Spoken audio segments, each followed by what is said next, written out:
할렐루야, 사랑하는 성도 여러분, 3월 10일 수요일 아침입니다. 오늘 하루도 죽음을 이기시고 부활하신 주님과 동행함으로 절망 가운데 있는 자들에게 희망을 심는 믿음의 가족들 되시기를 축복합니다. 예수 그리스도의 십자가는 하나님께서 죄를 얼마나 미워하시는가를 보여주는 것이고, 또한 하나님께서 죄인인 우리를 얼마나 사랑하시는지를 보여주시는 표시입니다. 하나님은 독생자 아들을 십자가에 못 박히도록 내어주실 정도로 죄를 미워하시지만, 또한 하나뿐인 아들을 십자가에 내어주시면서까지 우리를 구원하실 정도의 그 죄인을 사랑하시는 그 사랑을 십자가를 통하여 보여주신 것이지요. 그래서 예수 그리스도의 십자가를 묵상하면 할수록 감격과 감사의 눈물을 흘릴 수밖에 없는 것이지요. 오늘 본문은 마태복음 27장 57절에서 66절의 말씀인데, 주님의 십자가 주변에 있었던 세 부류의 사람들에 대한 기록입니다. 저물었을 때 아리마대 부자 요셉이라 하는 사람이 왔으니 그도 예수의 제자라. 빌라도에게 가서 예수의 시체를 달라 하니 이에 빌라도가 내주라 명령하거늘 요셉이 시체를 가져다가 깨끗한 세마포로 싸서 바위 속에 판 자기 새 무덤에 넣어두고 큰 돌을 굴려 무덤 문에 놓고 가니 거기 막달라 마리아와 다른 마리아가 무덤을 향하여 앉았더라. 그 이튿날은 준비일 다음 날이라. 대제사장들과 바리새인들이 함께 빌라도에게 모여 이르되 주여, 저 속이던 자가 살아있을 때에 말하되 내가 사흘 후에 다시 살아나리라 한 것을 우리가 기억하노니 그러므로 명령하여 그 무덤을 사흘까지 굳게 지키게 하소서.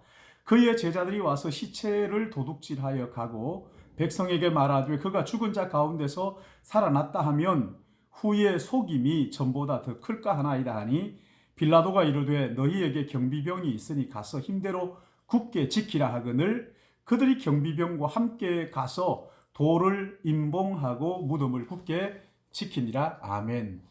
여기 먼저 57절 말씀 보시면 아리마대 사람 부자 요셉이 있었고, 61절에는 막달라 마리아와 다른 마리아가 있었죠.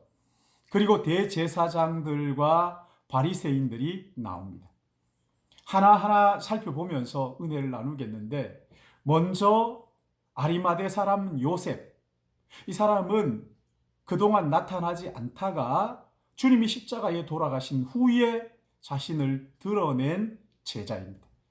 마가복음 15장 43절에는 그는 존귀한 공회원이었고 하나님의 나라를 기다리는 사람이라고 소개를 했습니다. 누가복음 23장에도 보면 선하고 의로운 요셉이라고 표현을 하고 있지요. 요셉은 사내들인 공회에서 예수님을 재판할 때 사형 선고에 반대했던 유일한 한 사람입니다.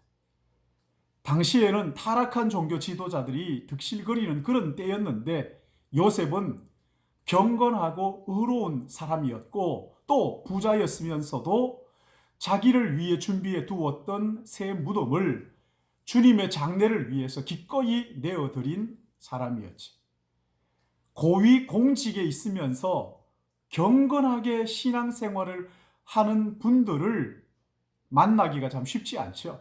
근데 요셉은 고위 공직자이면서도 경건하고 의로운 사람이었고 하나님의 나라를 기다리는 사람이었다고 말합니다.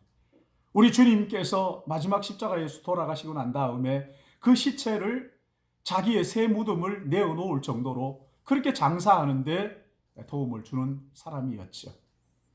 우리 중에 종종 보면 부자이면서도 또 사람들로부터 존경받고 어느 정도 사회적 지위도 가지고 있으면서도 신앙생활을 참 잘하는 그런 분들을 만나는데 너무 존경스럽죠.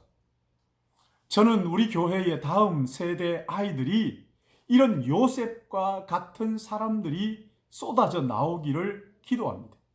하나님은 이런 사람들을 통하여 주의 장례를 치르도록 예비를 하셨던 것이지. 여러분, 얼마나 영광스러운 일입니까? 우리 다음 세대가 이렇게 아리마대 사람 요셉처럼 부요하고 부족함이 없는 것 같으면서도 하나님을 잘 섬기는 하나님의 사람들이 나오게 되기를 예수님의 이름으로 축복합니다. 여기 두 번째 61절 보시면 막달라 마리아와 다른 마리아가 무덤을 향하여 앉아 있었다, 그렇게 말씀하죠. 주님의 마지막 가시는 길을 지켜드린 거예요. 정말 이 사람들은 주님을 사랑하는 여인들이었어요. 이들은 부활을 기대했다는 그런 흔적은 찾아볼 수 없습니다. 그냥 주님을 사랑하는 마음으로, 순전한 마음으로 주님의 무덤까지 따라갔던 거예요. 주님은 이런 여인들의 신앙을 참 기뻐하셨던 것 같아요. 이런저런 계산이 있는 것이 아니고 순전한 마음으로 주님을 사랑하고 그 자리를 끝까지 지키는 것. 여러분, 이렇게 사랑하시는 분들이 우리 교회에 많아지기를 축복합니다. 여러분, 이런 믿음의 사람들 되시기를 주님의 이름으로 축복합니다. 그런가 하면 여기 세 번째 62절 말씀을 보시면 대제사장들과 바리새인들이 나옵니다. 이들은 다음날 빌라도에게 가서 저 사람이 살아있을 동안에 사흘 후에 다시 살아난다고 했는데 혹시 제자들이 시체를 훔쳐 가서 다시 살아났다고 하면 지금보다 더 혼란스러우니 어떻게 하면 좋겠느냐고. 그러자 뭐라고 얘기합니까? 너희에게 경비병이 있으니 힘대로 굳게 지키라.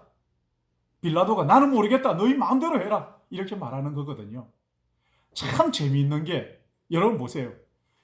부활을 예언할 때 들었던 제자들은 가만히 있는데 예수님을 십자가에 못 박은 사람들이 예수님께서 다시 살아날지 모른다는 이 불길한 예감에 불안해하고 초조해하면서 어쩔 줄 몰라 하고 있는 거예요. 사랑하는 여러분, 악인들은요, 바람에 나는 겨처럼 불안과 초조함을 떨쳐버릴 수가 없는 거예요. 하나님을 대적하는 자는 쫓는 자가 없어도 도망한다는 거예요. 그러나 시편 3편 6절 말씀을 보시면 하나님을 신뢰하는 자는 천만인이 애워싸 진친다 하여도 두려워하지 아니한다고 했습니다. 사랑하는 여러분, 죽음을 이기신 우리 주님을 믿음으로 세상이 줄 수 없는 이 평안을 이 어려움 속에서도 누리는 우리 믿음의 가족이 되시기를 예수님의 이름으로 축복합니다. 예수님의 이름으로 축복합니다. 기도하겠습니다. 사랑과 은혜가 충만하신 아버지 하나님, 세상 사람들이 참 절망이라고 하고 주님을 십자가에 못 박고 이제 장사를 치른 다음에라도 예수님을 대적했던 그들은 불안해하고 초조해하며 잠을 이루지 못하지만 우리 주님은 무덤에서 3일 동안 안식하시는 이것을 우리가 보면서 아버지 하나님, 다시 또 성령께서 우리 안에 말씀을 통하여 깨닫게 해주시니 감사합니다. 아무리 힘들고 어렵고 절망이라고 하더라도 살아계신 하나님, 부활하신 예수 그리스도께서 우리와 함께 하시기에 세상에 알지도 못하고 주지도 못하는 놀라운 평안을 우리 모든 믿음의 가족들 누릴 수 있도록 성령이여 은혜를 더하여 주시옵시고 성령께서 우리를 인도하여 주시옵소서. 하루하루 예수 그리스도를 믿는 믿음으로 말미암아 우리 하나님 이루실 새 일을 기대하게 하여 주시옵시고 오늘 하루도 주님과 함께 시작합니다. 은혜를 베풀어 주시어서 이 하루도 하나님 앞에 영광 돌리며 이웃을 섬기고 이웃에게 용기를 주고 사랑으로 그들을 세워주는, 그리함으로 절망 가운데서도 하늘나라의 그 소망 가지고 함께 주님을 닮아가는 우리 모든 믿음의 가족들 되게 붙잡아 주실 것을 간절히 바라옵고 예수님의 이름으로 기도드리옵나이다. 아멘.